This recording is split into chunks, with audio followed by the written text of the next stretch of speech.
There's a lot of premier games in college football, but nothing is like Army, Navy. I mean, everybody knows it. It's a rivalry built on respect, but as a player who's been involved in it, you're going to be taking the field again. For the people at home, what does it mean to actually be on the field and participating in this intense rivalry?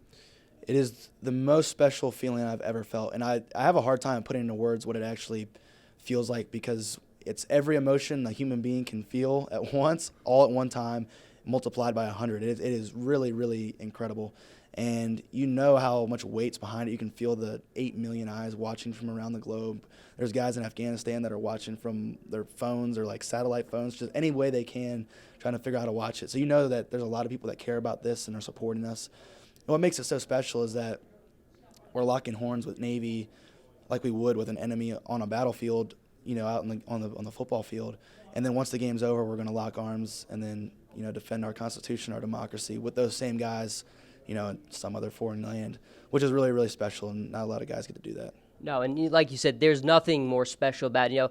When LSU and Alabama play, it's a big game, it's cool, but it's not comparable to something like this. Right. Let me ask you, obviously, you've been a part of the rivalry before. You're getting ready for this one. I think one thing people look at guys like you in an Army, it's not just that you're a football player. You're a student. You're a soldier. You have training. You have so much you have to do that the average student athlete doesn't have to do. I know one thing people talk about all the time is you guys don't get enough sleep. How do you balance all of this stuff? It's one thing I have the utmost admiration for you and all of your teammates for is it's not something the average person can do. No, it's hard. It really is. And there's such a acclimation period you have to go through as a freshman just to figure out how to do it. I mean, because they intentionally give you more than you can handle, so you get used to making decisions like, all right, I'm gonna cut this so I can do this, because you have to make sacrifices. And when you're a leader in combat, you're gonna make sacrifices in those situations too, and learning how to balance your time and knowing what's important and what's not.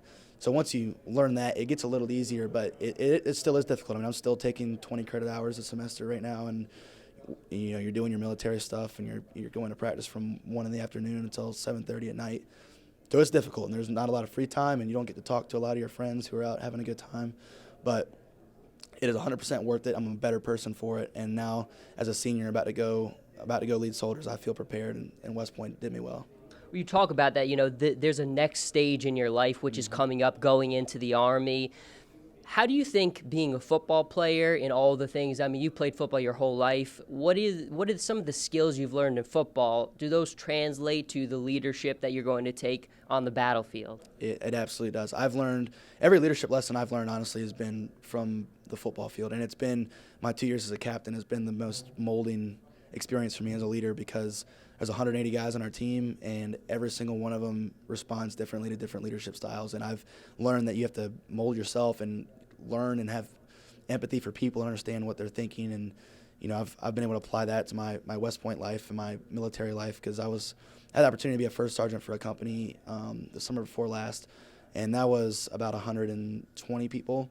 So I apply the same lessons I learned on the football field to that, and I've had success with it. Well, you represent Army football, the Academy, the United States Army so well. I can't wait to see you out there. It's a huge game. Just final thoughts on it. You guys have had your battles this season. But one thing people know, Army is going to fight until the very, very end. Right. What do you think is going to happen on Saturday? I think we're going to win. I really do. And our whole team thinks that. We think that every single week. And you're right, we haven't had the success that we've wanted this year, but we are a resilient group and a team that never stops pushing forward. I think our preparation's only gotten better as the year's gone on, and we're going to come out and throw the whole kitchen sink at Navy, because that's all we got left. Resiliency is the word. Cole, wish you the best of luck. Like I said, good luck in the Army. Good luck with everything that you do. Can't wait to see what's next ahead for you. Thank you. Thank you so much.